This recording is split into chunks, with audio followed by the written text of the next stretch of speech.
has many references to the concept of body in many philosophical aspects, which have formed the basis of Hindu religious life. This work deals with the macro, micro, and cosmic dimensions of the human body. The many layers of the body corresponding to the various functions of living beings are dealt with in detail in physiological, philosophical, spiritual, and religious aspects in Taittiriya Upanishad. The main subhead is the concept of word as the primary component of the self. The Taittiriya Upanishad explores the concept of the body and its relative relationships with the self in a multitude of approaches from a macro level to a micro level. In chapter 1, Anuvaga 3, there is a reference of the 5 Mahasamhitas, that is 5 macro categories. They are Adhilokam, relating to the material universe, Adhijyodisham, relating to the luminous bodies, Adhividyam, relating to knowledge, Adhiprajam, relating to progeny, and Adhyatmam, relating to the body. This is a model of the 5 layers of cosmic body. Being an inevitable, essential, and enlightened part of the cosmic body, the body of the living being is also composed of the parts of these 5 Mahasamhitas. In the description of Adhyatmam, there are some references to the living body. Adhyatmam, Adharahanuho Purvarupam, Uttarahanuruttararupam, Vaksandhihi, Jihva Sandhanam, Ityadhyatmam. The lower jaw is the first form, the upper jaw is the other form, speech is the meeting place, the tongue is the conjugant.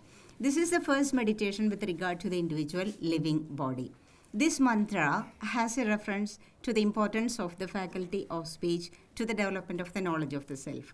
In other words, the concept of Atma, that is, the ego in modern psychoanalytic term, has a direct link to the faculty of speech developed in living beings. Noam Chomsky has a linguistic theory that the development of symbolic language had a tremendous growth in human beings 100,000 years ago, when an unprecedented mutation in the vocal systems of the bipedal humans took place. This mutation gave birth to numerous distinct primary sounds whose permutations and combinations are more than enough to assign all the meaningful concepts known to men to relatively distinct corresponding sounds, giving birth to the colossal vocabulary of contemporary human knowledge. This subhead, food as the greatest among all Vyahridis for the self. Chapter 1, Anuvaga 5, explores the concept of 4 Vyahridis called Bhuhu, Bhuvaha, Suvaha, and Mahaha. Bhur Bhuvaha Suvaridiva, Etas Tisro Vyahridayaha, Tasa Muhasmaitam Chadurthim, Mahajamasyaha Pravedayate. In the cosmic form, Bhuhu indicates the existing world, Bhuvaha is the atmosphere, Suvaha is the other world, Mahaha is termed as Brahma, self, and the sun. When referring to the self, Rishi maintains that these Vyahridis are the 3 circulating airs in the body and the food. Bhuriti vai pranaha, Bhuvaha ityapanaha, Suvariti vyanaha, Maha ityannam, Annena vava sarve loka mahiyanti. Bhu indeed is prana, Bhuvaha is apana, Suvaha is vyana, Maha is food, because by food alone are all the worlds nourished. The Vyahridis are divided into 4 groups of 4 each. The cosmic nature of the self. Chapter 1, Anuvaga 6 explains the way to the realization of self-identification. Ya esho antarhridaya akashas tasminnayam purusho manomayah amrito hiranmayah antarena taluke ya evam sthana ivavalampate Sendrayonihi yatrasau keshanto vivartate vyapohya shirsha kapale bhurityakanav pratitishthadi bhuva idi vayau suvariti aditye mahedi brahmani apnodi swarajyam apnodi manasaspadim vakpadis chakshushpadihi shrotrapadir vijnanapadihi edattado bhavati akashi shariram brahma satyatma pranaramam mana anandam shanti samraddham amritam. Speech, that is language, becomes the birthplace of this Indra Purusha, who is the personification of the self. Yahula, the deeper visible speech organ, is shown as his birthplace. Yahula, the deeper visible, the balancing central position of speech is reiterated by the simile of the divisions of hair and skull. The coexistence of the self with the external world, in it its all components is detailed next, extending the individual self to the universal self. As the existence of a body is always within the infinite sky, so the self is situated within Brahma. The self controls the empire of his near surroundings, his mind, speech, and sensory organs, and the knowledge. He is bound by the eternal sky, truth, bliss, peace, and immortality. The concept of the fivefold aspects. Prithivyantariksham, Dyaurdisho Avantaradishaha, Agnirvayuradityaschandrama Nakshatrani, Apa Oshadhayo, Vanaspadaya Akasha Atma, Ityadhibhutam. Adhyatmam, Prano Vyano Apana Udhana Samanaha, Chakshushrotram Mano Vaktvak, Charmam Mamsam Snavasthi Majja, Edadadhividaya Rishiravojada, Panktam Va Idam Sarvam, Panktenaiva Panktam Spranodi Idi. Chapter 1, Anuvaga 7 explains the earth, sky, heaven directions and intermediate directions. Fire, air, sun, moon, and stars, water, herbs, trees, space, and self are regarded as adhibhutas, that is, born realities. Here, the self, that is Atma, is one among the born realities. And when the components of the self is analyzed further, the major parts of the body and its functions and forces are stated. The vital forces acting within the body are during its lifetime called the Vayus, which are detailed in fivefold classification as the Pancha Pranas, of which prana pertains to the heart, Vyana throughout the entire body, Apana confined to the anus, Udana confined to the throat, and Samana to the navel area. The functions of the body are regulated with the sensory faculties comprising the five indriyas and their perceptions, whose knowledge is attainable only through the mind and the inherent faculty of language, which is represented here by the word vak. The concept of the evolution of matter of beings with self. तस्माद्वा एतस्माद् आत्मनः आकाशः सम्भूतः आकाशाद् वायुः वायोरग्निः अग्नेरापः अद्भ्यः पृथिवी पृथिव्या ओषधयः ओषधीभ्यो अन्नम् अन्नात् पुरुषः स वा एष पुरुषो अन्नरसमयः तस्येदमेव शिरः अयं दक्षिणः पक्षः अयम् उत्तरः पक्षः अयमात्मा इदं पुच्छं प्रतिष्ठा तदप्येष श्लोको भवति. Directly to the conclusion. It is noteworthy that in the ancient times, the sage who envisaged this Upanishad had a broad scientific vision of the bodily components and their forces and functions in such detail as even a modern man may not be able to depict holistically.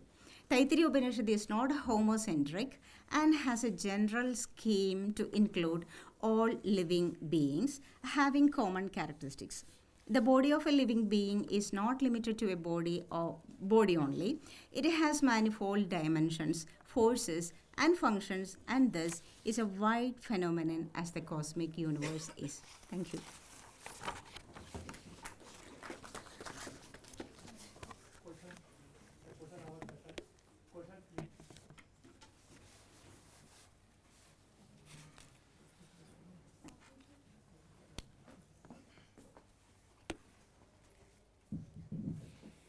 Question hour session.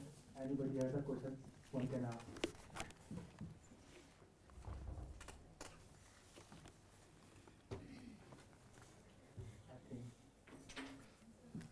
Thank you all. And I express our sincere thanks to Nataraju sir also. Thank you. College, University of Calcutta, Cosmology of Achintya Bheda Bhed. Ma'am.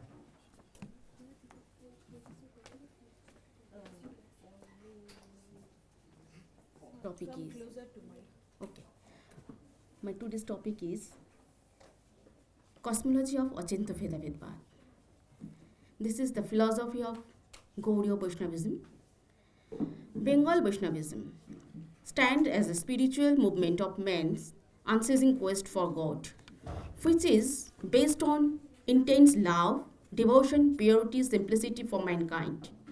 Our modern society has been increasingly deprived of the application of love, owing to dehumanizing effects of materialism. The eternal oneness is as much timeless and eternal principle as the inherent duality.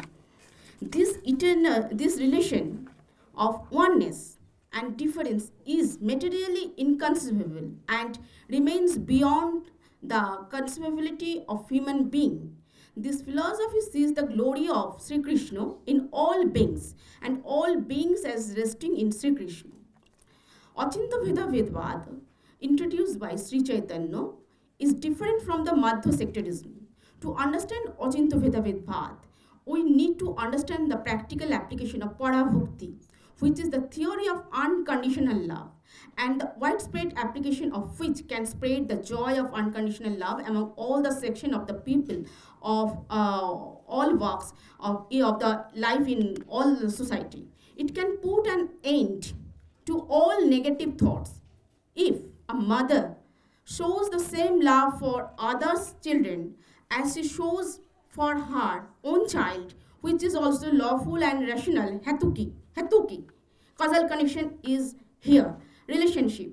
If she feels the same kind of love for other or the child who is not biological, not related to her, then it is parokiya prem, which is also unconditional or hetuki love. Efforts can be made to prevent breakage all over the society extensively. To become a true follower of Bengal Vaishnavism, one has to be lower than a straw. Here, Sri Chaitanya Charitamrita, we can utter Sri Chaitanya slok, Trinadapi Shu Nicheno, Taro Rivo Sharud, Sahishnuna, Omanina Mano Deno, Kritonia Shadahori. That's mean lower than a straw, more enduring than a tree, no running for honor, honoring other albeit. This philosophy is one of the most absorbing themes of Bengal's culture, as it is connected with history, literature, sociology of those days and days ahead.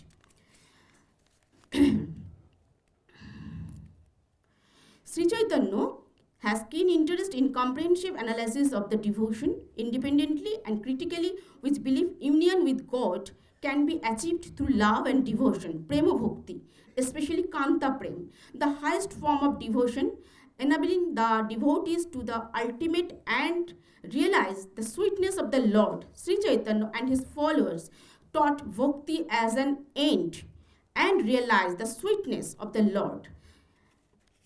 Param Purushartha, superior to mukti, as love for love's sake, untouched by knowledge or action, is a characteristic feature of Bengal Vaishnavism with the ideals of sentiments of Srimad Bhagavatam. He believes Naham Vipra Nacha Narapratim Napi, Vaisha Na Shudro Naham Barni Na Grihana Parti, Vanasta Yadiva. He preaches self-effacating heartfelt love which unites the subject and the possessor. It is his own presentation and the basic theory of this religion loves Sri Krishna like Sri Radha by turning oneself into the being of Sri Radha. Another special aspect of this religion is that everyone has equal rights to worshipful love to the Lord as well as love and respect all the creatures of the world. The whole world is oriented by Sri Krishna, that is, Sri Krishna is worshipped if we love all the creatures of the world. He expressed the religion of love in the manner of Sri Radha and thus transformed the Indian Vaishnava religion into the Gauriya Vaishnava religion with a special form and made it acceptable to all. Sri Radha's devotional love is the ultimate state of prem, and its comparison is not to be found in the world. This love is not conscious or sensual. It has not been covered by any malignity and the smallness of lust. It is as bright as the sun, as gentle as autumn, and as ecstasy as rain. In this stage, Radha Krishna both are identical. There is no distinction between Raman and Ramani. Here, Radha Krishna has been integrated into one soul. Devotion breeds love for God, and one enjoys the bliss of God, and thereby one's transmigratory existence comes to an end. The whole taste of molasses piece is sweet. Whichever side of the molasses piece we bite to taste, and we get the feeling of sweetness. In the same way, Gaudiya Vaishnavas recognize the path of sweetness in which we feel the sweetness in the whole way. Sri Chaitanya conceived in the way of Radha Bhava is external to Sri Radha and the inner is into Krishna consciousness. That is to say, one tastes the sweetness of divine bliss through the adaptation of two forms in the same body and is immersed in the taste of this divine bliss, surrendering one's soul and everything to the lover in loves, the self-satisfaction, the feeling of infinite bliss that can be attained by serving him. According to Sri Chaitanya Charitamrita, Sri Chaitanya says in this book, Sri Sanatana Goswami, Anno Vancha Anno Puja Chari, Gyana Karma, Anukulle Sarvandriyo Krishnanu Shilano, Ei Shuddha Bhakti, Iha Hoite, Prem Hoy, Pancharatra Bhagavate, Ei Lakshana Koy. That is why the path of Gaudiya Vaishnavas is devotion, which is uncovered by knowledge and action. According to Shankaracharya, Vedanta Sutra, Brahma is the only truth and the living being and the material world are false, only revelation. In response to this epistemological explanation, Sri Chaitanya turned the contemplative devotion theory of the devotional path into a philosophical theory and provided new explanation about the living entity and the absolute being, which became the main subject of the Gaudiya Vaishnava theory. According to Gaudiya Vaishnavism, the relation of the absolute being to the living entity and the material world is simultaneously differentiated and unified, and this relationship is inconceivable, cognizable, indescribable. That is Achinto Bheda Vedpat. And now the conclusion is coming. We have discussed the value of equality, friendship, etc. In the world today, in the world now, we are to try to reform our society from a different perspective. Only he who is anointed in the form of devotional love learns to see the world in a new light. If we persecute others, we go to suffer ourselves, and then we are wrong because we are persecuting ourselves by persecuting those we persecute. True communism can be established only if we perceive happiness and sorrow equally as our own everywhere, and thus if we can extend ourselves to each other everywhere. Tolerance and altruism are two main pillars of Bengal Vaishnava faith. In the practical world, all the differences, violence, etc. in the society world come to an end only when we can practice universal love, which is unconditional towards all beings, and this is the true spirit of cosmic humanism. The spiritual communism is India's own resource, but it is declined today due to its lack of application. But when we seek of spirituality, it includes love, compassion, and friendship towards all living beings. The best devotee sees God in the universe and sees the universe in that God. When the best devotion comes to life, violence is completely eradicated at the touch of the parashmani, touchstone of love. If the iron sword touches the parashmani, it becomes gold, and with that, violence is no longer possible. In the same way, when a devotee receives God's service through the grace of God, through love and devotion, then only welfare is achieved in the society. Thank you. You talked about the Reformation, and you know the disparities and differences which we have in our society. So my question is, the idea is wonderful, cosmological, achintya bhedavad. How do you do the Reformation? What are the methodology? And the second thing which I would like to ask you, that suppose I am a person, I am atheist, I don't believe what you are talking about, love, compassion and all such things. In that scenario, how do you convince me to accept what is going on and what is given wonderful in your philosophy? Thank you so much. Thank you for asking me. And last question, I will give you answer first. You are not believe in God, it's okay, but you cannot harm others, isn't it? you feel for others, just you can't harm others. That is enough for this understanding this philosophy. If we hurt others, you will be feel something wrong in your mind. That is for this philosophy saying that you just feel for others. I extend myself to others. Then I can realize I cannot harm others. That is the main thing. If I harm, then I may be theist or atheist. It doesn't matter, isn't it? But don't you think people harm each other? No, yes, of course, yes. But it is our, it will our be focused. We don't do this.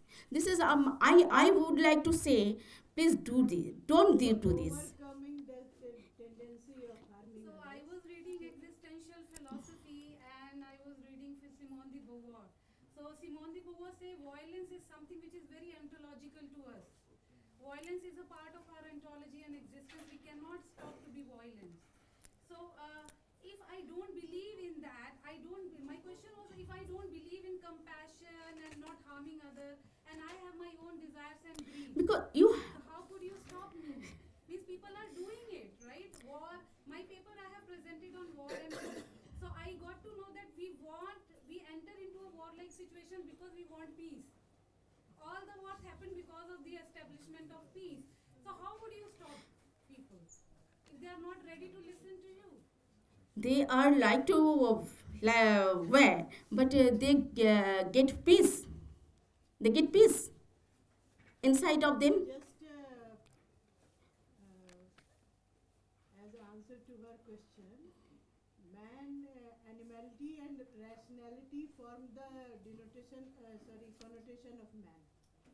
And the whole Vedantian philosophy and philosophers as such have been trying to make man overcome this animality so that this rationality feature could flourish, and it would lead to not rationality as such that we take in logical sense. She is speaking in the sense of love and compassion. That should, if it is encouraged and if it is flourished, the world will be better. But are you satisfied? Yeah. I have one question. Yes, for sir. you. Yes, ma'am. That you have explained the philosophy of Achintya Bheda Bhedvad is the philosophy of Vaishnavism tradition. And Vaishnavism is the philosophy of bhakti. Bhakti.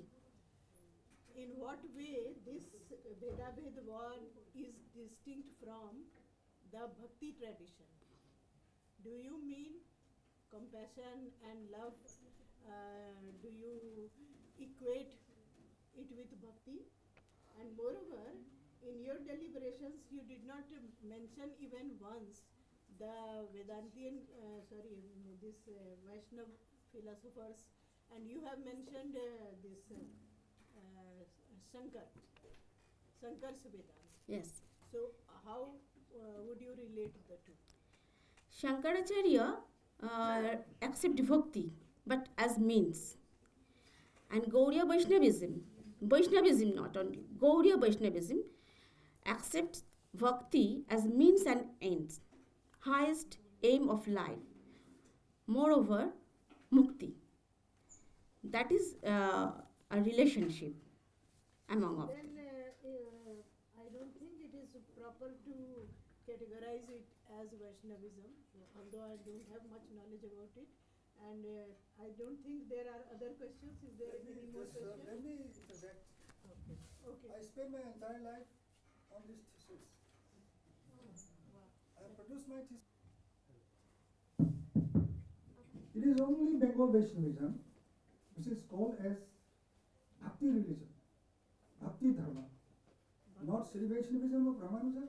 No, different. Nothing. Nothing. There is no other No. Vaishnavism just like Chaitanya's Bengal Vaishnavism. Yes. This is No, Ramanuja's No. No.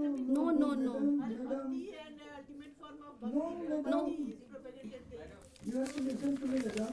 I spent my life as a brahmachari. Okay, we'll discuss it I was a later on. brahmachari in that tradition. And thank you so much. Ma'am, I have mentioned here You one don't line. listen I can to say. it.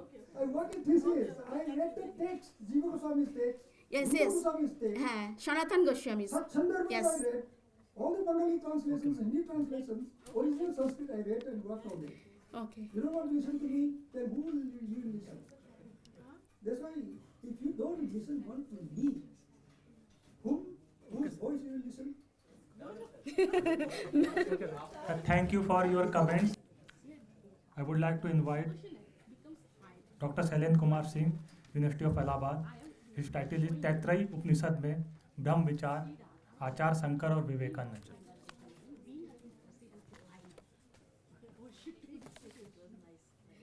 Good evening, Chairperson and the lauded audience of this great university.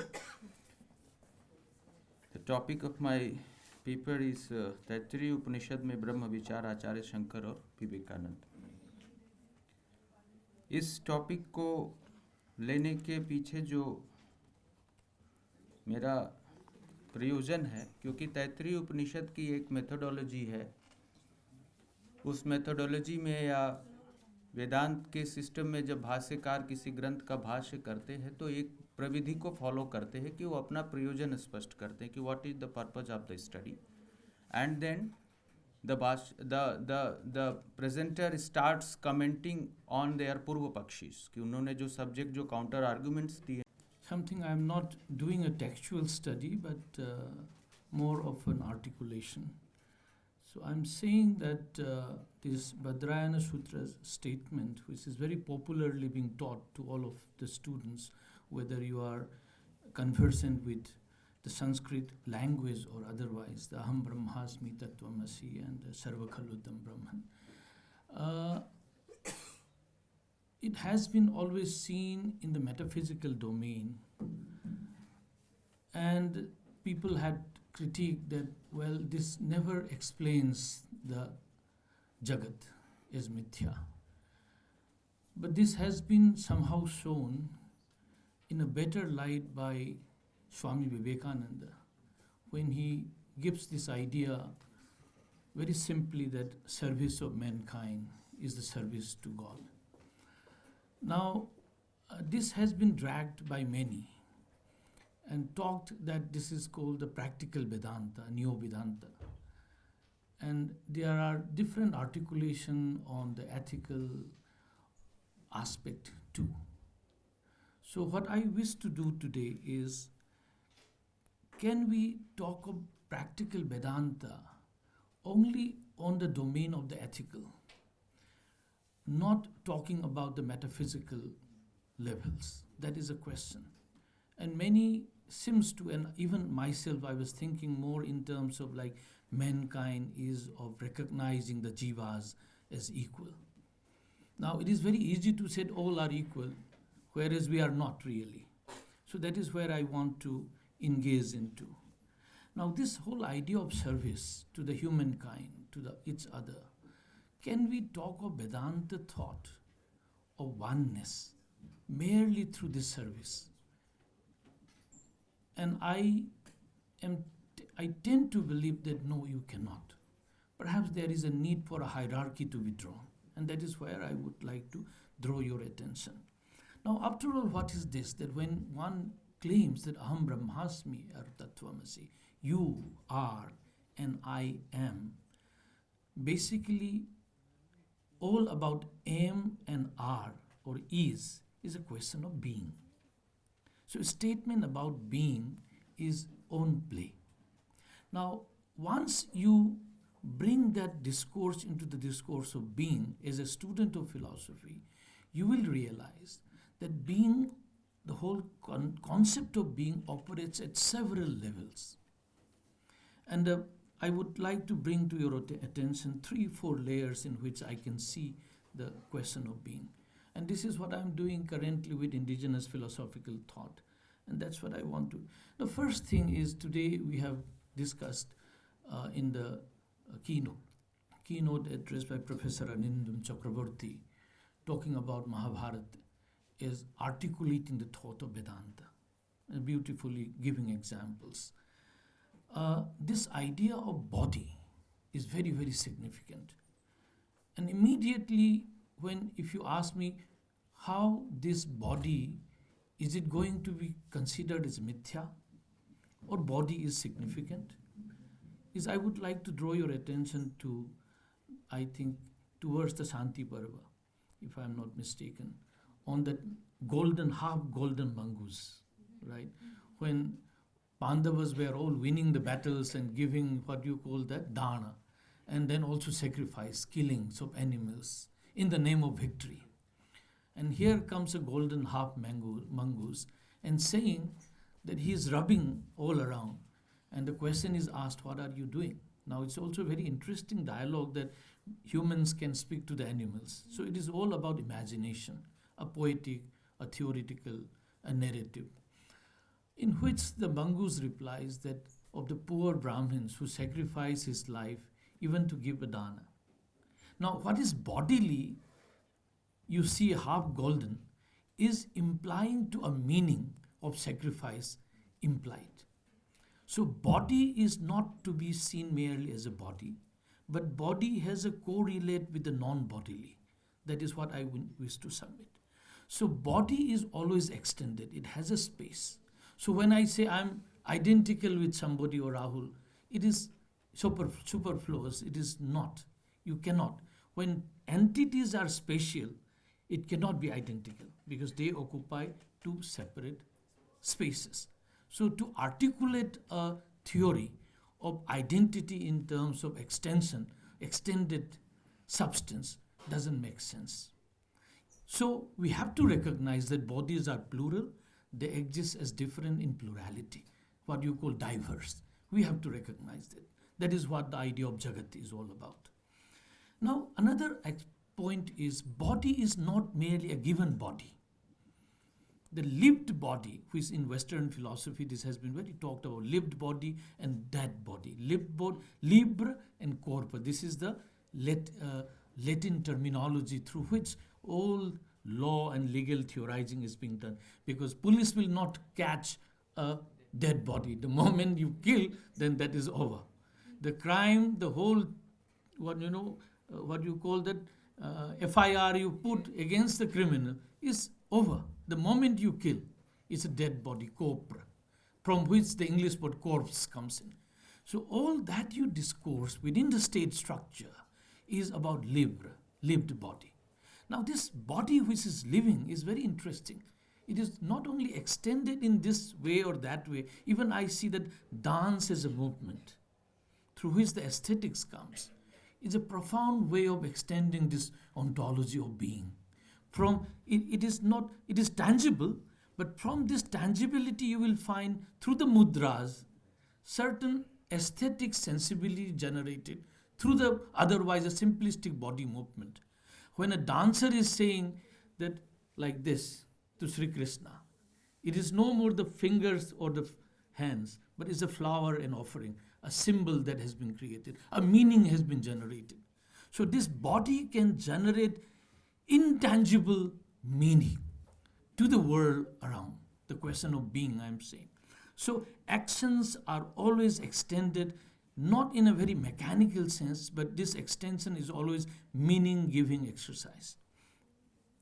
Now, another aspect of this, along with the body, is what you, in Western philosophy, against in mind-body dualism, the thought, or what I call the domain of thought, thinking, imagination.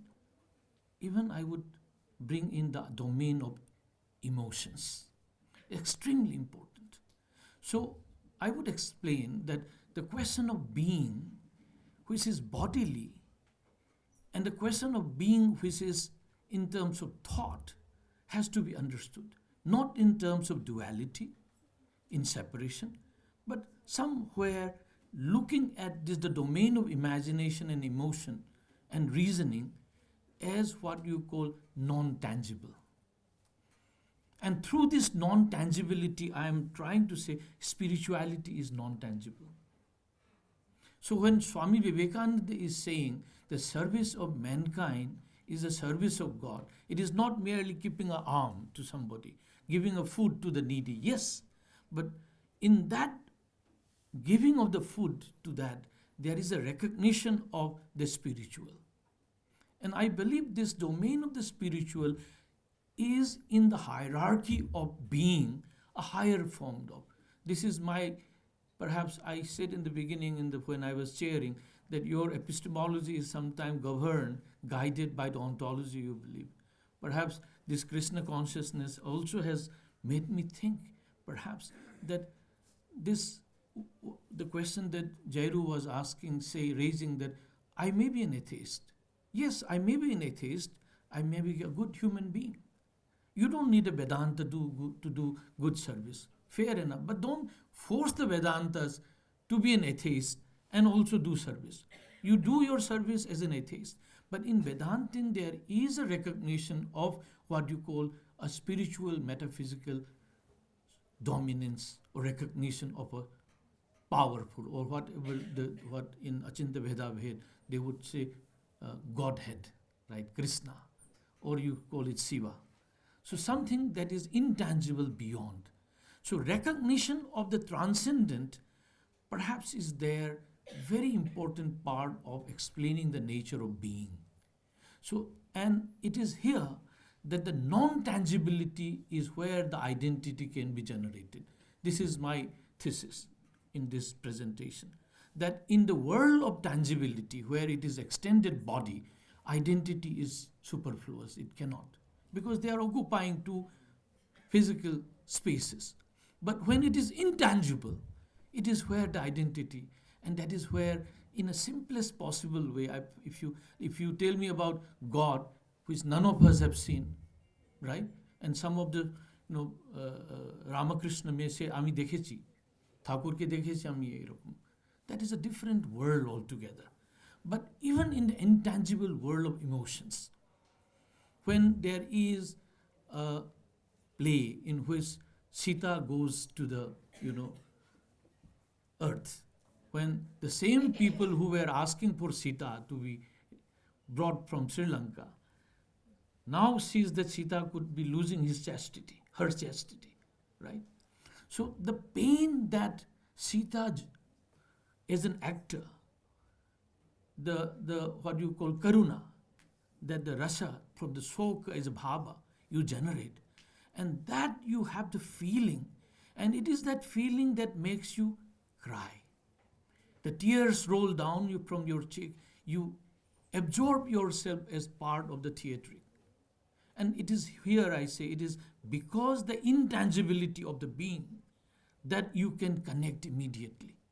Bodies cannot connect in physicality. It is only when the body is associated with the intangible emotions or intangible feeling of spirituality that the oneness has to be understood. I'll give another. Swamiji is there. I do not know whether you are from Ramakrishna Mission or not. You are from there. I don't know if you remember, I'm also a student of Ramakrishna Mission, so keep remembering, it just comes. Maybe this is how the training is. When Vivekananda comes all across the world, traveling, America, Tokyo, England, comes back, one of his brother disciple, I don't know whether it is a Turiyananda or somebody, said, Noren, tumi ki Thakur ke dekhecho? Have you seen God? And the answer that Vivekananda gives is not like his teacher, who says, Ami dekhechi. I always offer her food, whom you can say is a hallucination mein hai kya nahi hai. I'm sorry, because there are believers. I'm also a believer in a different way. But Turiyananda. And Swami Vivekananda answered that Ami janina, I don't know whether God exists or not. But one thing I know for sure is from this global tour that he has done, my heart has broadened and broadened far away. Now this is what you call the intangibility of that emotion or spirituality. When the emotions of the mundane, like when you love your wife or husband, it's also emotion. You love your neighbor, you love your son, that is also emotion. But when you love someone which is not personal, that is a higher emotion of spirituality. And it is only when you recognize, I'm sorry, I have no script, I'm moving towards a different direction. When you recognize that non-personalized feeling towards a being which is intangible, I think that is where the identity or oneness can be taught. And unless you recognize this oneness, your service doesn't make sense. You may do, of course, I should not say your service does not make sense. At least that service will not be from the Vedantin tradition. You can be a Marxist and you can also do service. Why not? There are multiple ways. You are a Buddhist and you can do good work. That is what Arindam Chakrabarti was saying about Indian tradition, that you have Nyaya, hardcore logicians who believes in God. You have Mimamsakas who have rituals and offerings, does not have a God. You have Buddha who does all the good works without a God. So that is the beauty of Indian tradition. But if we talk about the Vedantin tradition, I think the recognition of that intangible spiritual being, a recognition of that. I don't know whether it exists or not. That is epistemology you drive. But at least a belief in that, a recognition of that presence, of the intangible, is the source of all that we have to do good work in the jiva, in the world of what you call jivas, samsara. Thank you so much. Thank you, sir. Acting manifestations. One by one. मेरा पानी दे दो. Sir, I can correlate your thought with the thought of Casey's speakability. That notion is there. If something is knowable, we can speak about it, and we have a firm belief what we are speaking, then it can be called norm. So in that case, you said service now, that once you serve someone, you should adopt that intangible emotions. So it has been said all over that tyag take na bairag vinare, tena tak tena bunjitha. Everywhere there is this system is there to recognize, to believe that intangible emotions. And Swamiji himself has given this good illustration once he defining love, that once you are loving your wife, you are not loving your wife, you are loving yourself. Because love में तो extension इतना होता है कि आपको वो दूसरा नहीं होता है, आप अपने आप को समझते उसकी जगह, तभी तो आप प्यार कर पाते हैं. ऐसा illustration उन्होंने love को define करते हुए दिया. So it has been said like this. That's why. Thank you. I think this was a comment. Swamiji. Okay, wait, one by one. I just want to add. Evolve. So always the service is a way to evolve yourself, to achieve that potential. That's why he said each soul is potentially divine. The goal is to manifest this divinity within. So, and also you are talking about difference. So the difference is only in the manifestation. Potentially everyone is the divine being. So that is important. So whenever the being word is being used, and always translation is a problem. Whenever we use being, Advaita Vedanta never talks about the embodied as being. We're also talking about intangibility, and you loosely said that mind is also intangible. Actually, according to Advaita Vedanta, very well shown by the illustration by Shwetaketu's father. In a position that there is no such meaning given, it is the lived body, and it is through this lived body that we create meanings, and that is how we can create purposes to the human being. And that purposes are not fixed, right? Because they can be created, they can be acquired only when the human beings interact with other human beings, or they are interacting with this world.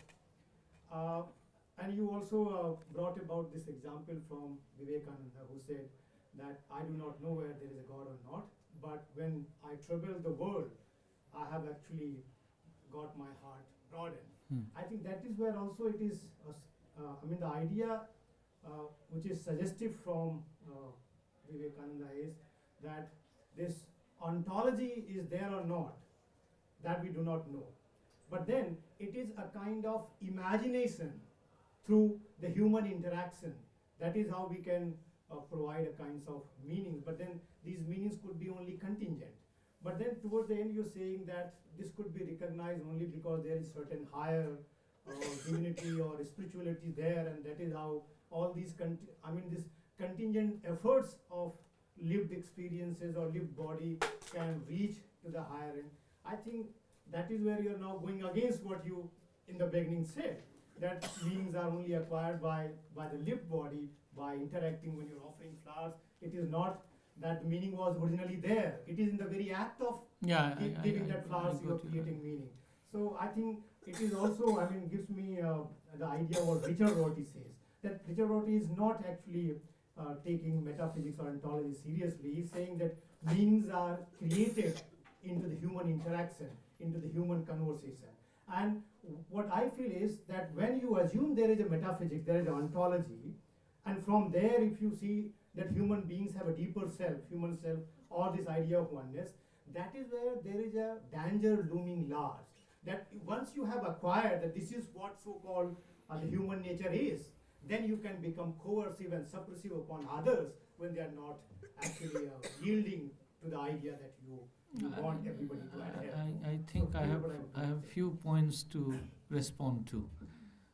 Two quick points. You have beautifully gone through my deliberation. I am saying that when I see body, lived body and dead body is what in terms of what you see.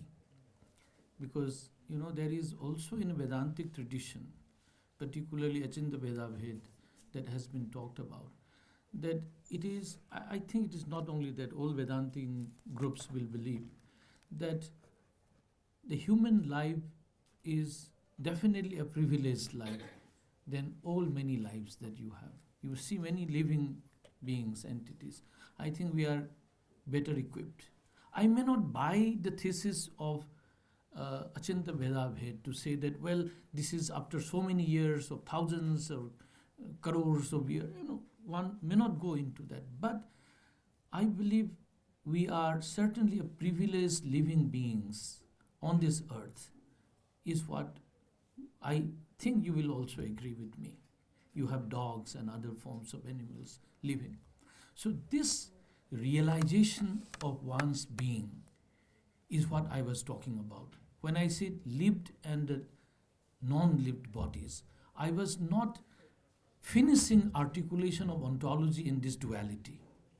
This duality is what you perceive initially with. But as you live through, as I was saying, dancing. As a child one dance, but as you see classical dance as you evolved, you start seeing meanings to your body, how you create your body. Slightly I will differ from Swamiji, that necessarily not a part of Vedantic thought, perhaps not. But this intangibility, there is a whole debate about mind-body identity thesis. There are many who believes that mind is nothing but physical, the brain that works. But still this intangibility, if you look at whole history of Western philosophy, body and soul, this was the initial debate. Then as the science grew up, soul goes to the bastion of the church. And those in the university or academia start talking about mind. René Descartes, Spinoza. So all these philosophers stopped using the use of the word soul because that is blasphemous. You are scientific, how can you speak? But mind is intangible. Now there is a mind-brain identity theorist, scientists who are saying mind is nothing but functioning of the brain. So the whole idea of consciousness comes up in phenomenology, which is again intangible but non-substantival. I don't want to go into the whole history, all of you know it, and if you don't know it, you can read. Of course, it's not a very big thing, it's not a rocket science. But the whole point is tangibility and intangibility, this duality you have to recognize. It is only through intangibility. It is very easy, Swamiji, to say that Brahman is the ultimate intangible. Other things are all tangible. I would not agree to that. I would go by KCB's whole emotions as an important, and I think Adi Shankara also has written on the rasa, what is that name? On rasa he has written, no?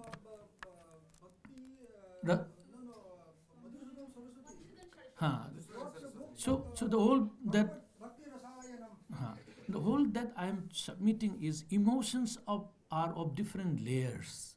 And KCB Bhattacharya gives a very beautiful articulation. A child playing with the toys, there is an emotion involved.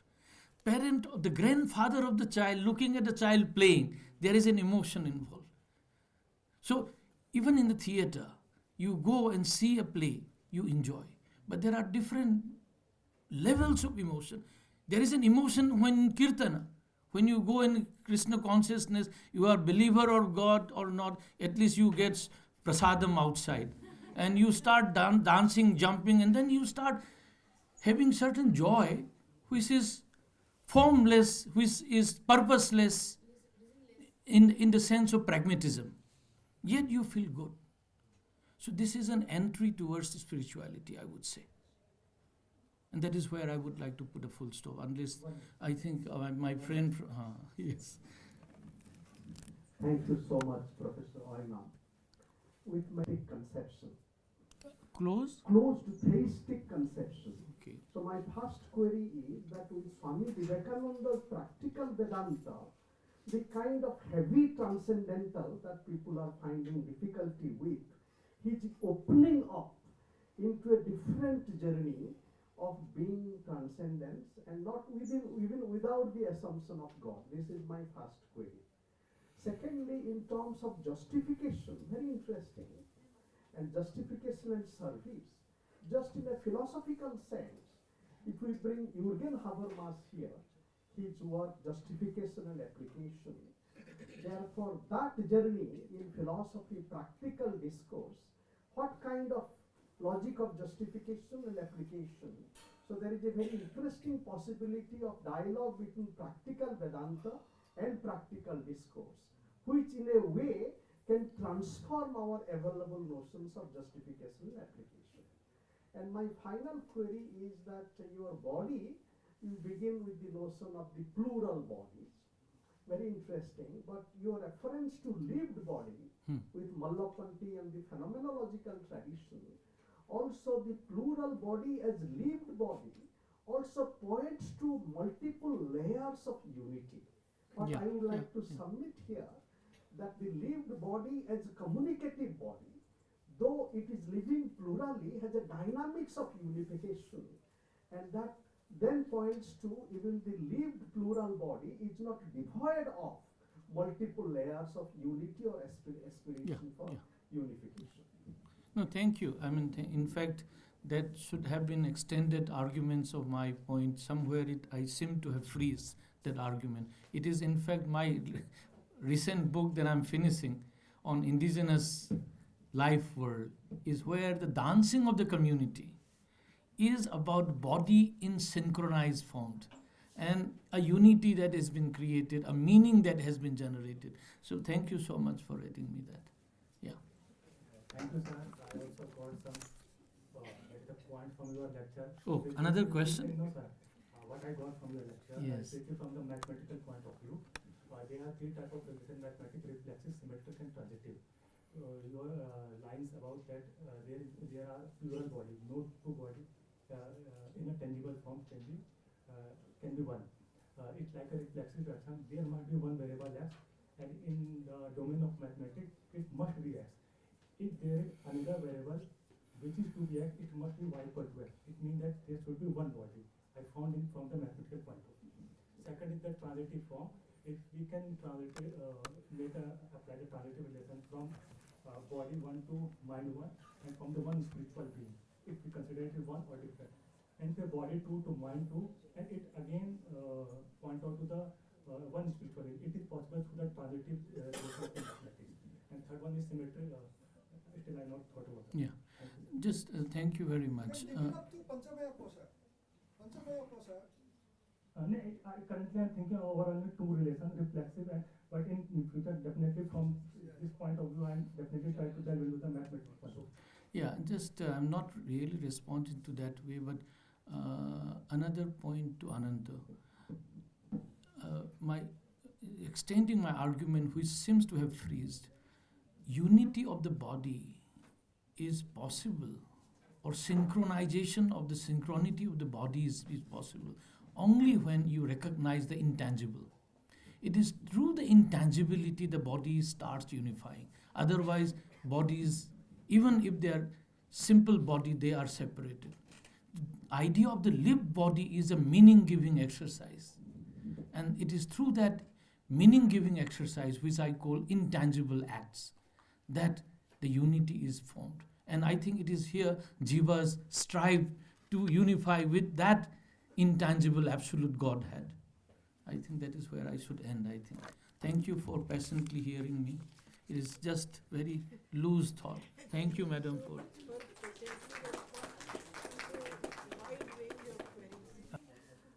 For patiently participating in this session.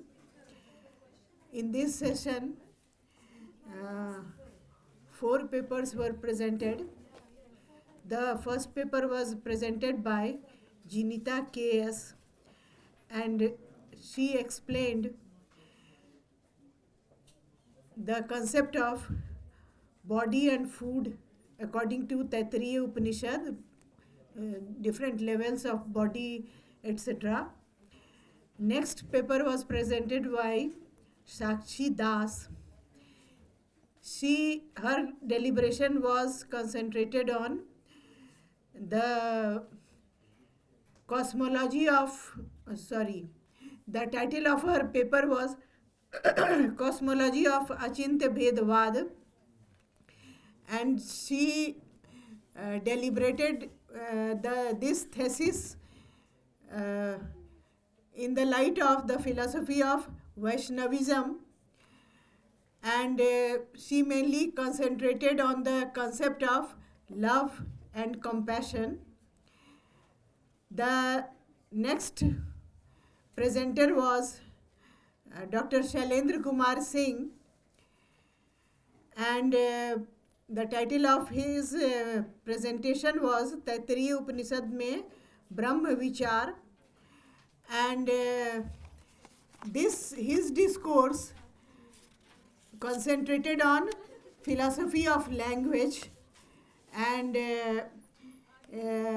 his presentation was to understand the concept of Brahma through conceptual analysis. And he also presented deliberated upon the methodologies presented by Shankar and some details of in the light of Aurobindo, I think. And it was mainly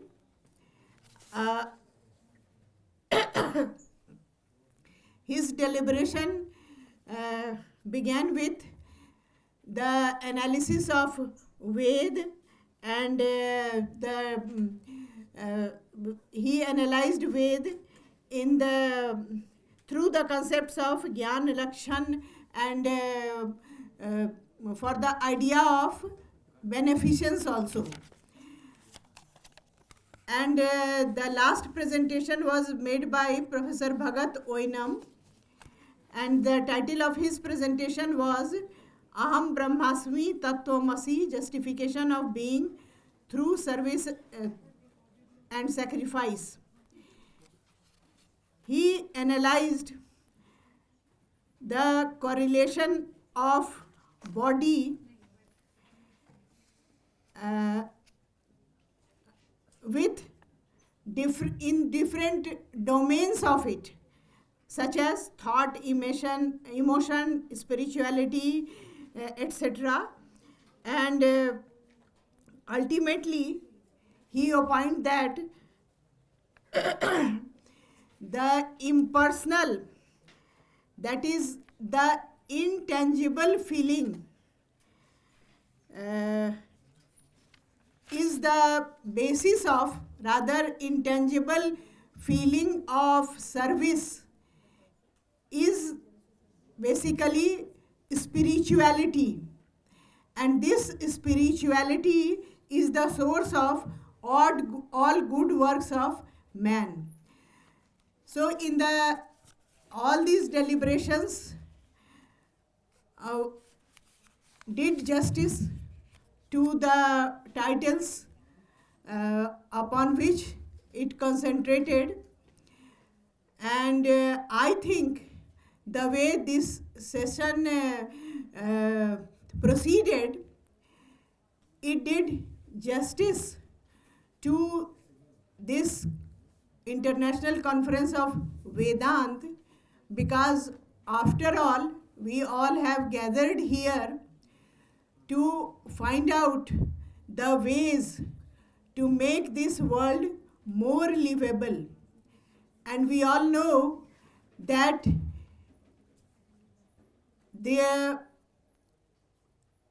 in the Indian tradition, we have many such ideas which, if those ideas are brought into practice, if those ideas are lived, those ideas which we repeat as slogans only, such as the whole world is family and Vasudhaiva Kutumbakam and like that. So I think that this conference of Vedanta will promote at least the participants to find ways and make them live those profound ideas in their life and present at least, brings at least some changes in the world. Thank you so much, and special thanks to Professor Nataraju for giving me the opportunity to be here. Thank you. There is one announcement. Thank you so much, ma'am. A small announcement. The book release of recently published books will be happening here in Lecture Hall 2 at 6:30 p.m. So kindly gather on time. Thank you. Now I would like to call.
Ma'am का certificate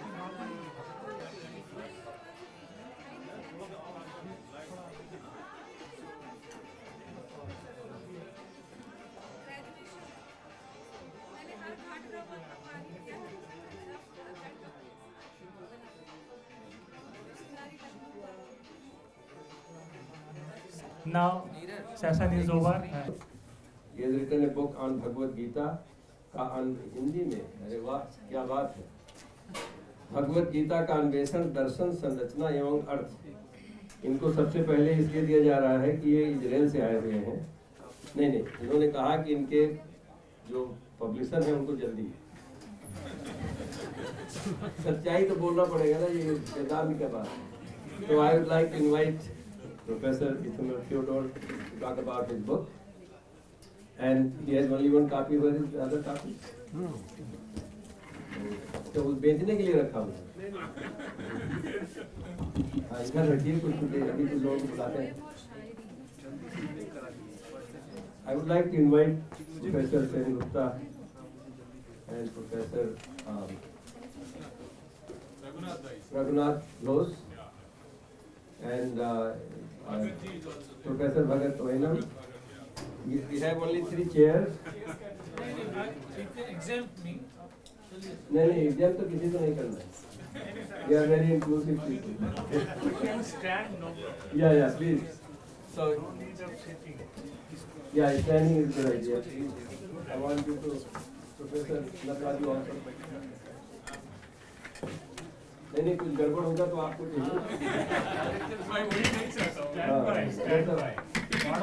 really came from Israel, this wonderful conference. I'd like to thank the organizer and especially Professor Chakrabarti who invited me. Thank you so much, dear organizer, for arranging this wonderful conference. I didn't really prepare a PowerPoint presentation, and that is because I wasn't sure what is my time frame, so I have done a little rusty, but I did get 15 minutes, so I'll try to speak about the story of this book, to try to say what I'm doing and what is my scholarly project, or some may say obsession with the Bhagavad Gita. So,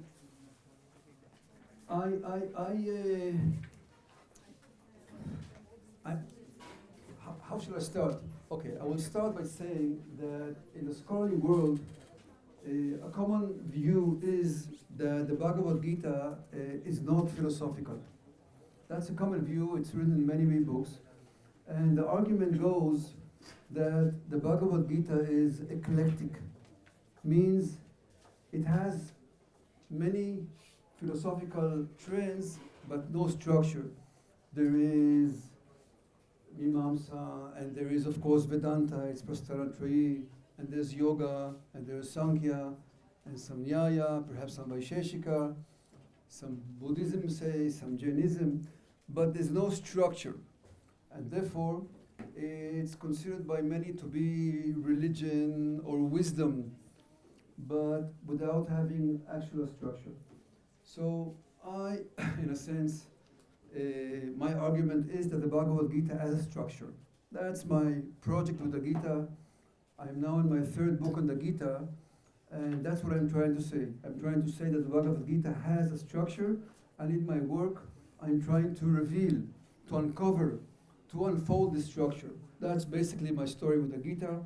I published my book, Exploring the Bhagavad Gita Philosophy, Structure, and Meaning, which is now in Hindi, and that's what we are celebrating. Translated, I don't speak Hindi, unfortunately. And then I did another book called The Bhagavad Gita Critical Introduction with Routledge, India, published 2021. And now I'm doing another book, The Philosophy of the Bhagavad Gita, to be published by Cambridge University Press in the next few months. So please let me tell the story of this book and how we came to this wonderful Indian edition by my publisher, Mr. Purichai Jain, who is here, and I want to thank you here for publishing the book. I'm very happy with that, and thank you so much for your friendship and publication. So I'll tell the story of the book. I first published it in the UK in English, and that was called, Exploring the Bhagavad Gita Philosophy, Structure, and Meaning. Where's that? Yeah, that's the original one, which was published in 2010, and it was endorsed by 3 distinguished professors. One is Keith Ward, professor of Regis, professor of divinity at that time, or Emeritus at Oxford University. The second was Julius Liebner, professor of Hinduism at Cambridge University. And the third was the late Klaus Klostermaier, who passed away a few months ago, actually almost a year ago. And I will just say one sentence. Let me just say that after following Professor Arindam Chakrabarti's lecture this morning, I understand that the book is not mine, the body is not mine, and even my ideas are not mine. So therefore I can go freely and eulogize, say good things about the book, because it's not me. It's not, I'm not the doer. And as we spoke this morning, Prakrite Kriyamanani Gunai Karmani Sarvasha Ahankara Vibhudatma Kartaham Iti Manyate. I'm not the doer, so therefore I can go freely. And here's a little Vedantin flavor. So what Professor Klostermaier wrote in the book, and I'll just read this one, and again, it's not me, but it's the book. He writes many good things, but he says, since Sarvepalli Radhakrishnan, nobody has offered as penetrating study of this classic as Ithamar Theodore studied. That's what he wrote, not me. It's the book. It's not my ideas. So just some good things about the book.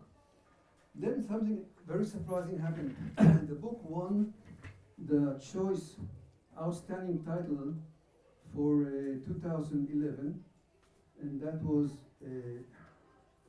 surprising because it's quite a difficult prize to get. This is by the American Association of Academic Libraries, and they give this award to one every 40 books, 2.5%. They review about 25,000 titles in English in all disciplines, and they choose 2.5%. So the book got this award, and then it got another award, which was nice also, and that's this one.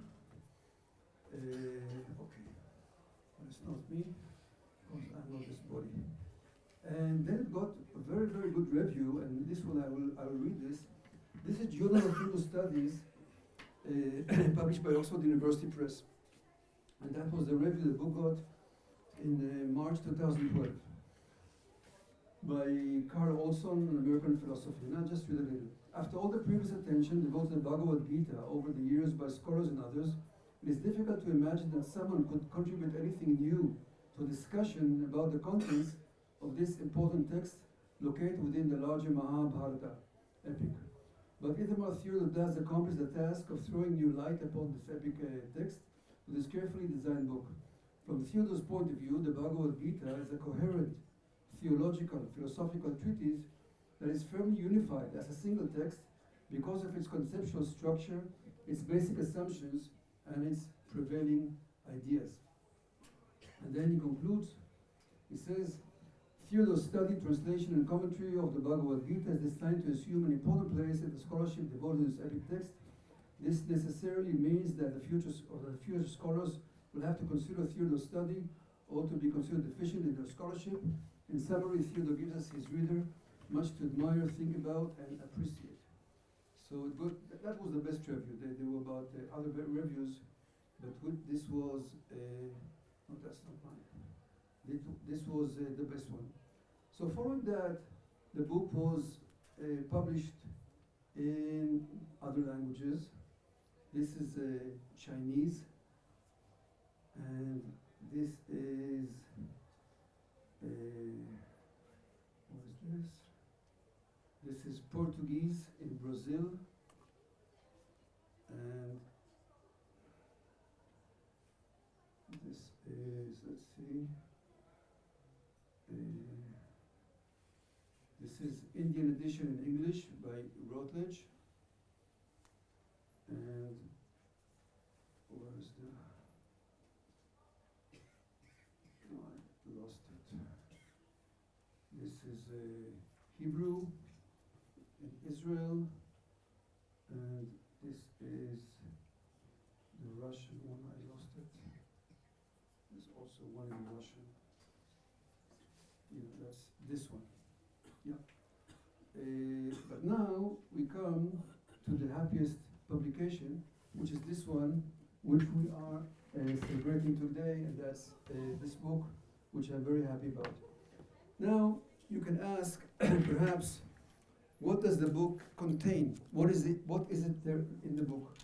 So the book contains a translation of the Gita. That's not a big achievement, given that there are millions, I don't know how many translations. It's not a big thing. It's nice, but it's not a big thing. Then the book contains a division into sections, which makes the book easier to read. Every 10 verses approximately are divided as a section and defined, which is nice. Then there's a commentary, which I explain what there is, and then there is an introduction. But that's still not enough. The real innovation, perhaps breaking new ground with this book, is the articulation of the structure of the book. That is my Mahavakya, if you like to say, use this Vedantin term, that I reveal the structure of the book, which I call the three-story house. Basically, three-story house.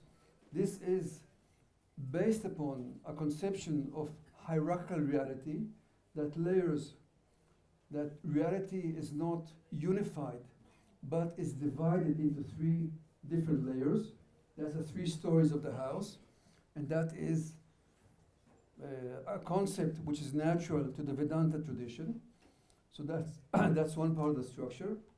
And the second part is a ladder which resembles the yoga ladder of Patanjali in the Yoga Sutra, Yama, Niyama, and so forth, but is a karma yoga ladder. It's not a Hatha yoga ladder, it's not a Patanjali ladder. It is a karma yoga ladder leading from karma all the way to bhakti, basically. So that's the structure.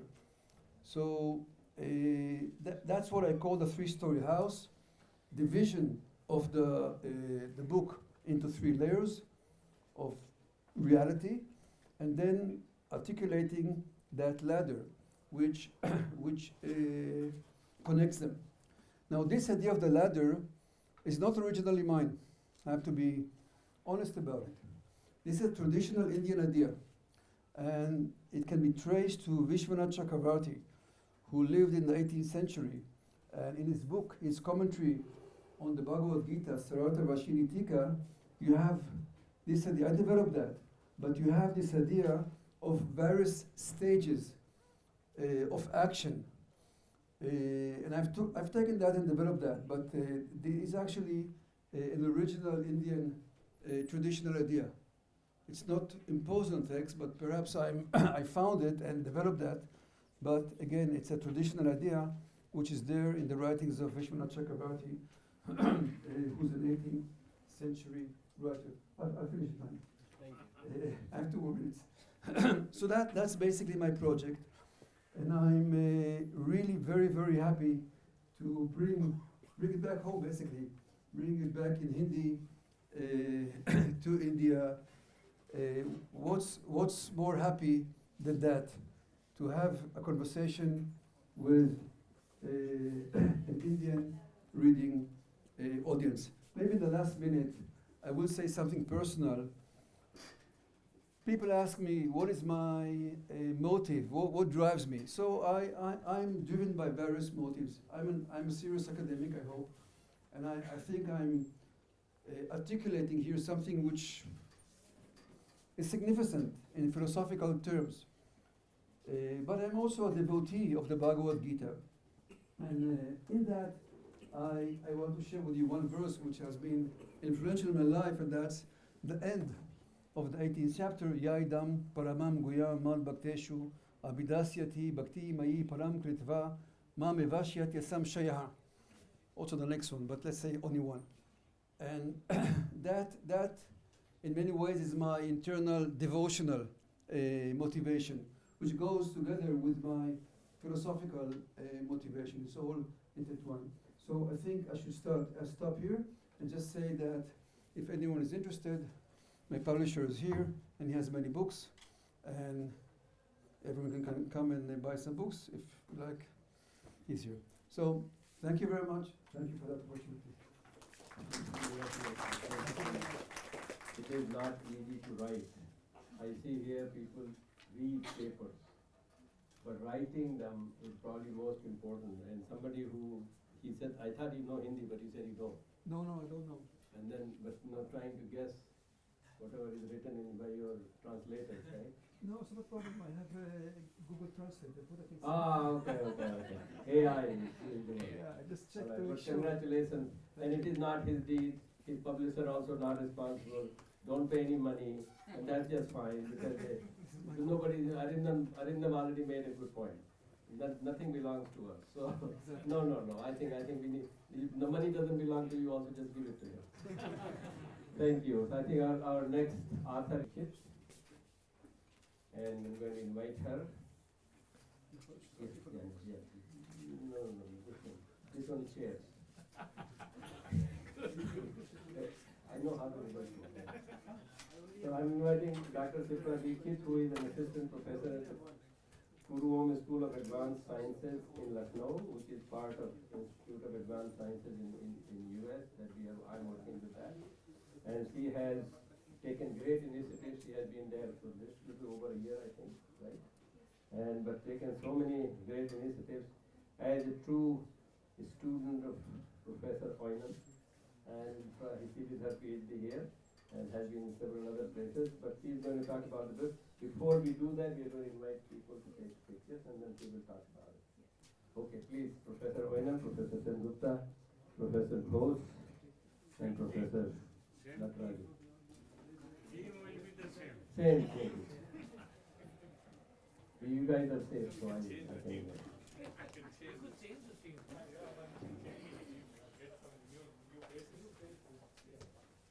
Is there next one? No, I will not return. Yeah, don't. Okay, so we stand up. Please come.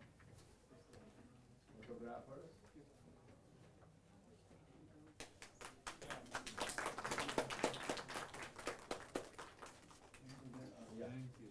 Self on the edge, you can imagine, working with her, she is on the edge.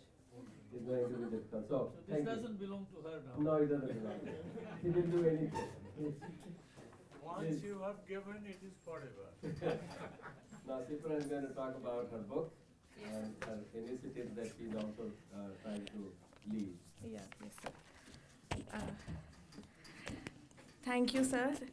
I'm privileged and equally delighted to get my book released here by my esteemed professors, my supervisor, Nataraju sir, Balram sir, Sukalyan sir, and all my seniors and juniors also.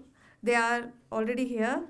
Rahul Maurya sir, Manas sir, Soumya Kanti Vishwas. So many seniors are here, and I'm very lucky to get this book released in the Vedanta Congress. Self on the Edge explores the philosophical concept of the self through various perspectives, theories, and thinkers. The introduction sets the stage by stating that the chapters together form a theory of the self inspired by existentialism, because I'm trained in existentialism, so I compiled and edited this volume in the perspective of existentialism and phenomenological method. There are 10-11 chapters in the book, and I claim that the papers in this book taken together express a theory of the self. Therefore, I should begin by explaining what I take to be a theory of the self. We have traces of consciousness that are not directed toward objects, either directly or indirectly. We are all interested in understanding what might constitute the first manifestation of consciousness in the life of an individual. And this book is a kind of storytelling, and there are several chapters, some in the area of philosophy of mind, some are in the area of pragmatism, and there is one and only one chapter of Soumya Kanti Vishwas is in the Indian philosophy. So the genesis of the self on the edge is this idea began taking shape when I founded Philosophy Cafe on the platform for online academic program we run at our institute's online mode, Zoom pe. And I discussed the concept with Professor Balram Singh sir, who not only agreed with the idea, but also supported me in its realization. The cafe opened with its inaugural session on the World Philosophy Day 2023 on the online platform of INETS, and our first speaker was Dr. Rahul Maurya. He is here. And then, as I conducted and designed the first session around the theme self in the existentialism and philosophy of mind. The objective of the cafe in its first season was to approach philosophical storytelling, and stories are never the final word on any subject. They do not even claim to tell the truth, yet there is often truth within them. And truth cannot merely be discovered by listing, gathering information, or lining up facts. Instead, we need the story of philosophy to navigate the life world, our existence, and the self.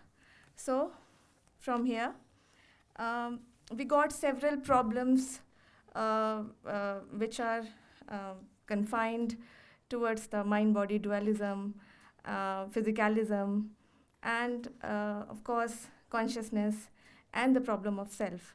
So, it raises and examines the question of whether the understanding of the self is restricted solely to having ideas in our minds, or whether the self can also be grasped through its various external manifestation. And this problem is taken by Dr. Supriya Saha, the first chapter of the book, Empiricist Analysis of the Self, Reflections on David Hume and A.J. Ayer. Understanding reality from a pragmatic perspective, another paper contributed by Dr. Rahul Maurya, further illuminates the issue of understanding reality through a pragmatic lens. The paper offers a pragmatic perspective on reality, providing potential solutions to many of the challenges inherent in traditional philosophical thinking.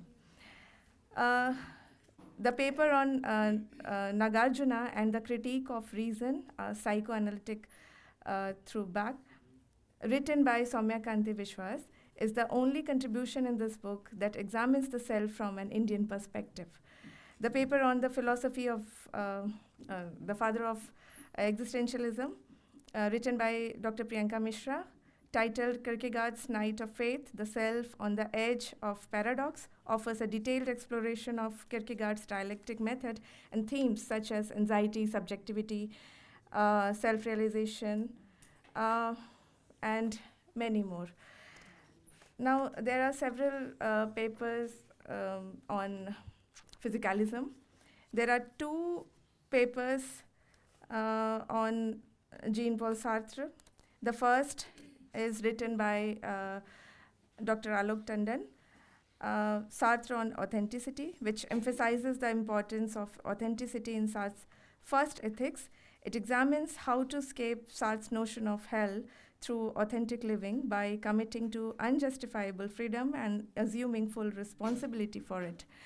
The other paper on Sartre is written by me, Imagination at the Edge of Self, explores the critical role played by intentionality and imagination in understanding the world. It argues that imagination serves as an epistemic tool for comprehending the self and the external world. And this paper is from my MPhil thesis. So the aim of this book is not to catalog the diverse conceptions of the self across different philosophical schools, but to invite readers to explore the self as a means to understand their being, the nature of thought, and the intentional engagement with the world. The exploration aligns with the philosophical mandate to know thyself. So please go for it. It will be soon available on Amazon. And thank you so much.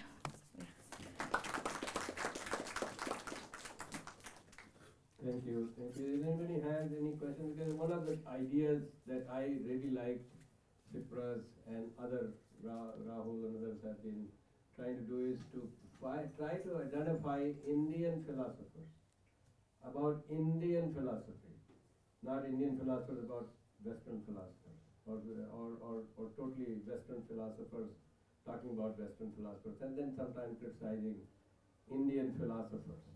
So she's kind of sort of that on that expectation, but I think this is a very good beginning. So when I say sort of that expectation, because when she started this philosophy cafe, is her idea.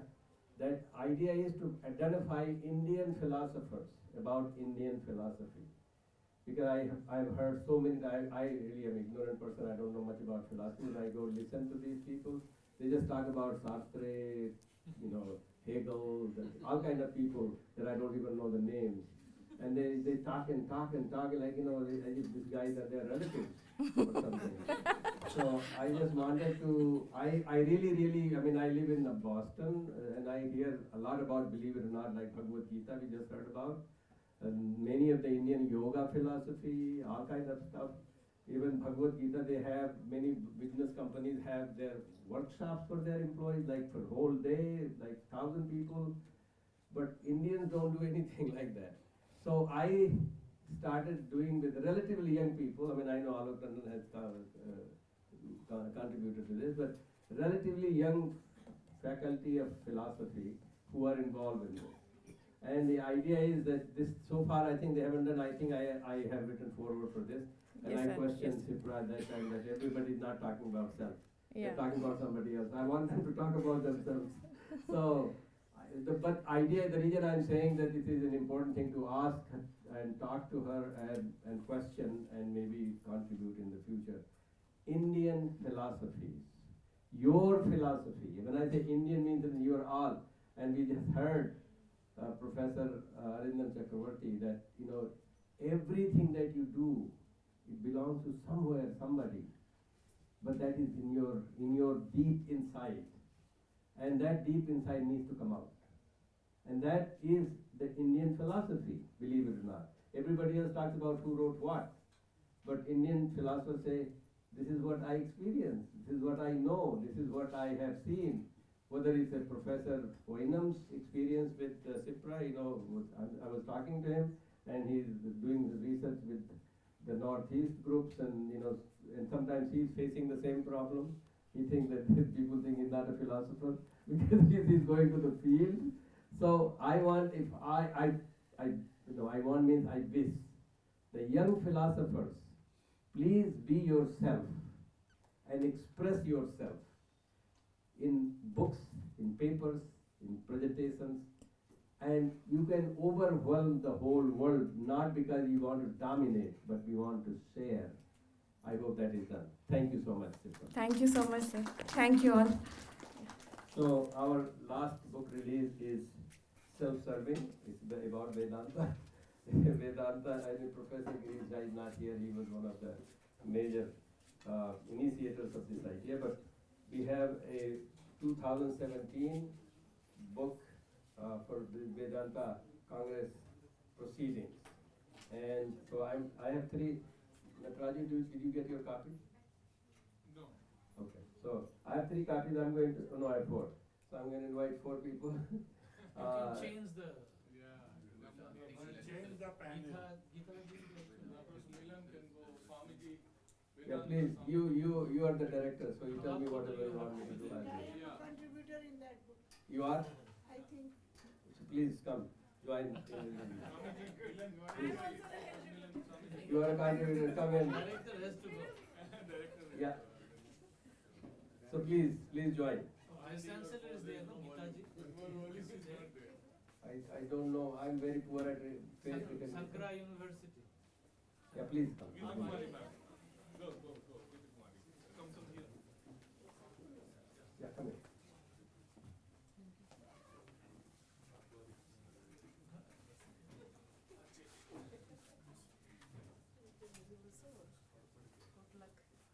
Please. Photographs.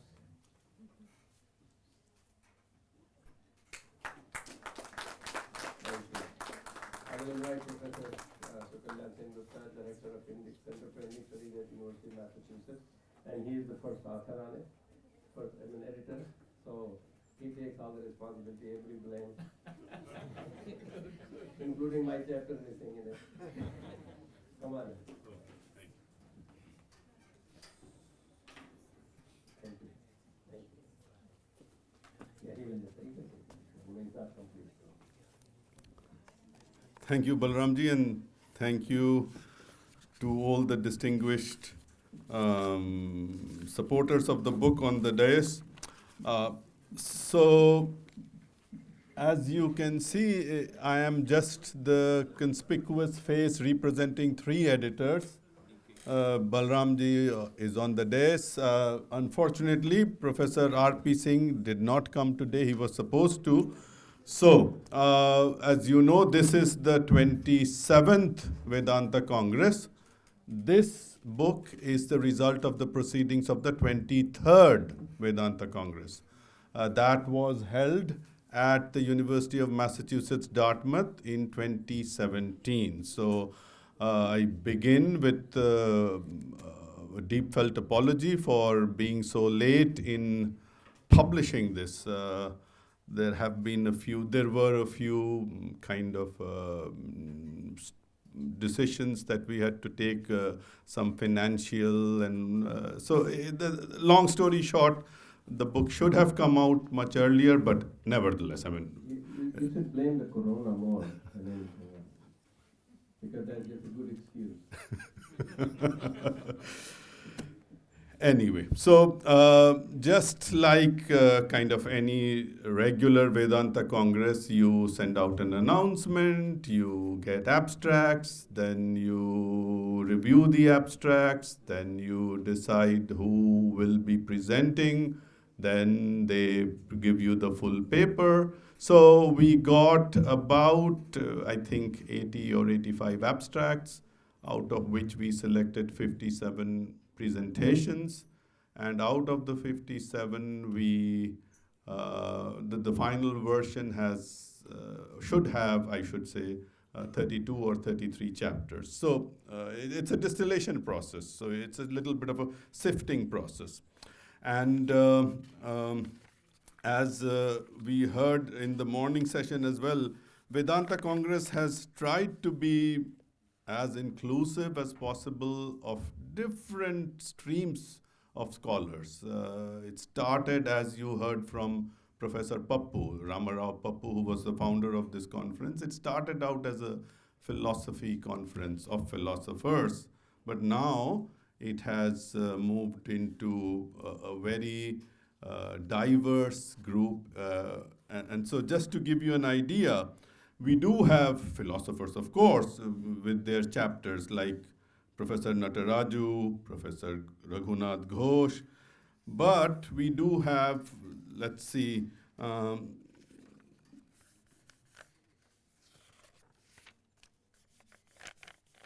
chapter on debating intrinsic and extrinsic value of nature, for example.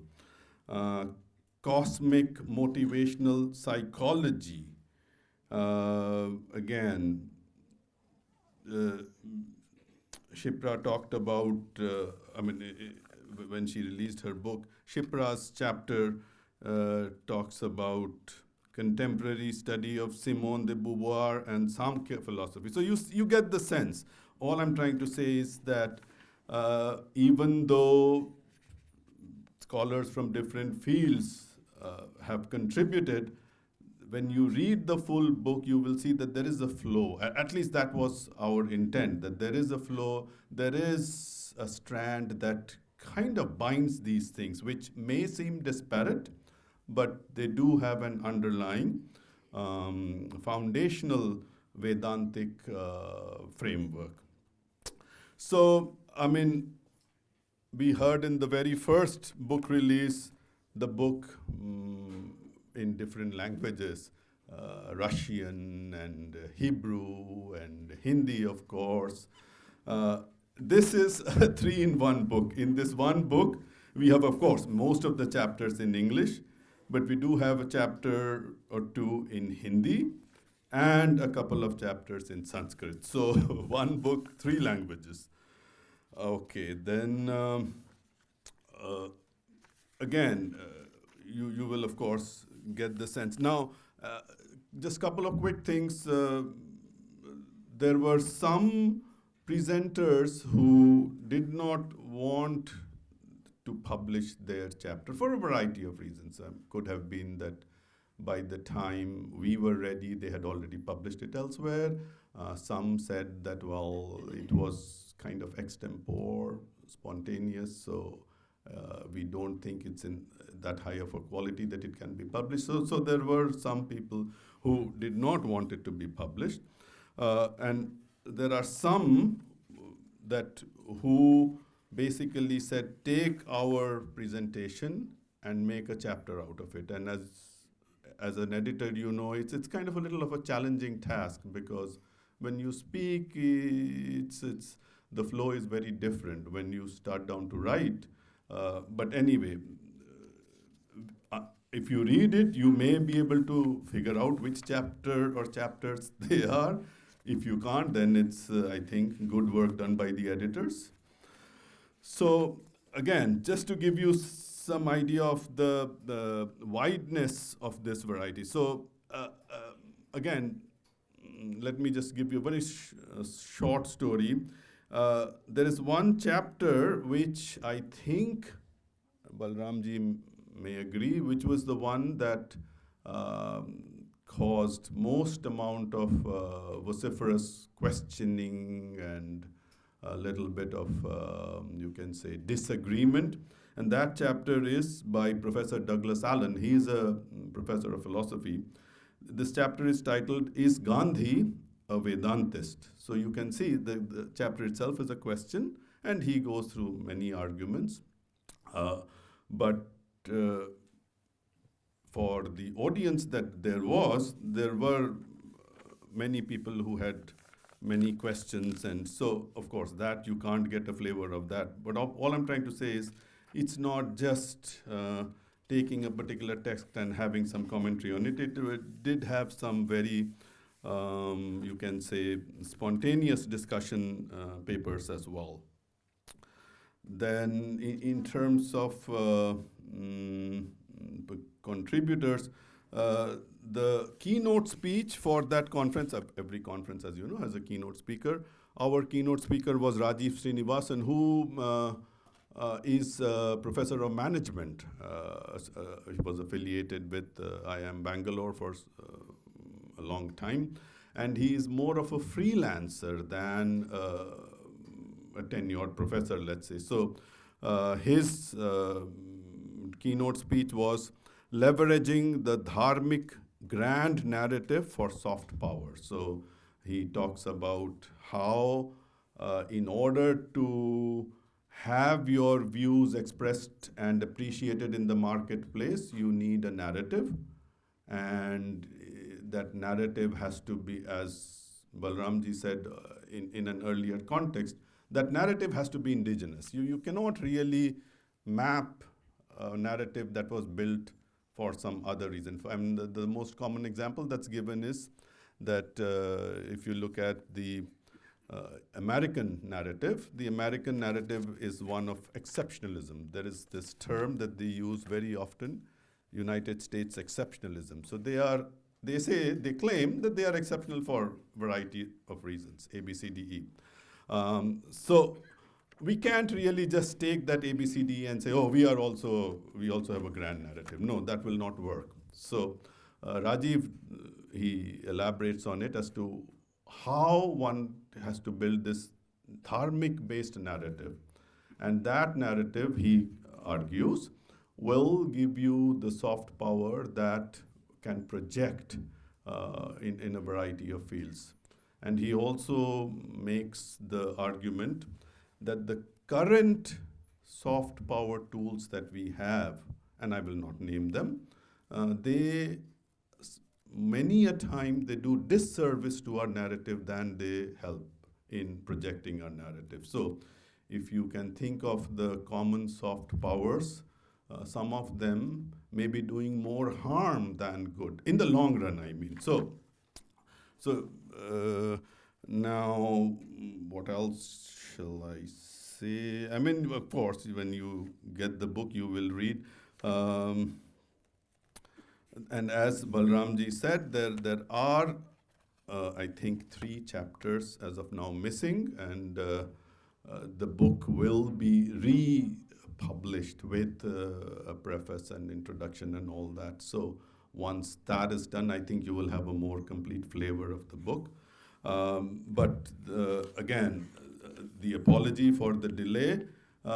with the little bit of a good news that the next one, the 24th Vedanta Congress that was held here in this very venue in January 2020, we are ready with all the chapters.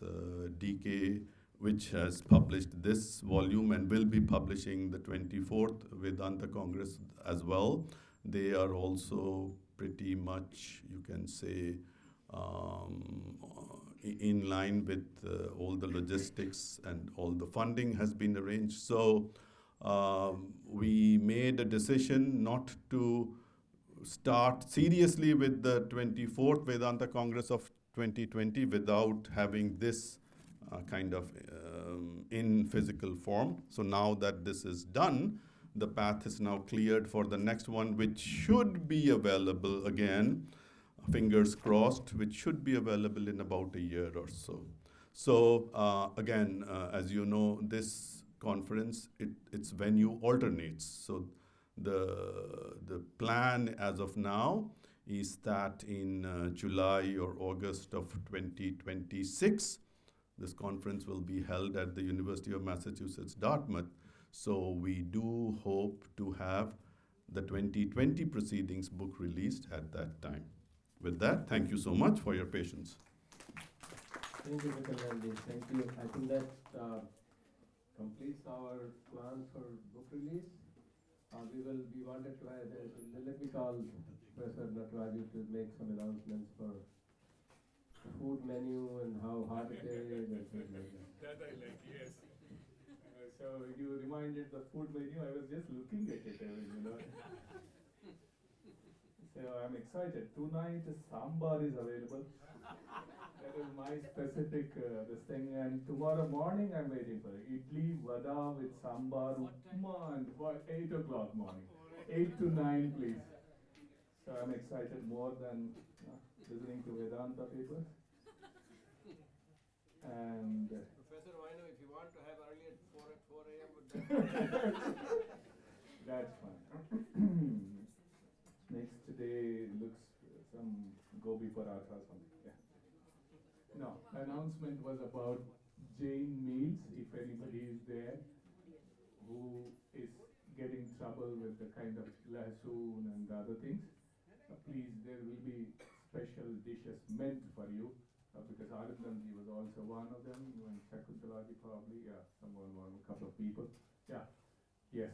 So we can have both the Jain and the non-Jain for all of us. Only for them.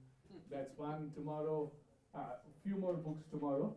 One of the titles is edited by me and Dr. Munmohan Chakrabarti, DK Print World edited volume on the quest for consciousness, which got released, we will release tomorrow, which was published only last month, volume 1. Again, different papers on consciousness studies, Vedanta, Buddhism, Kashmir Shaivism, phenomenology, etc. That's volume 1. And volume 2, did we sign, or we're going to sign from the Springer Nature? The same second volume, Quest for Consciousness, and that will have papers by Ganeri.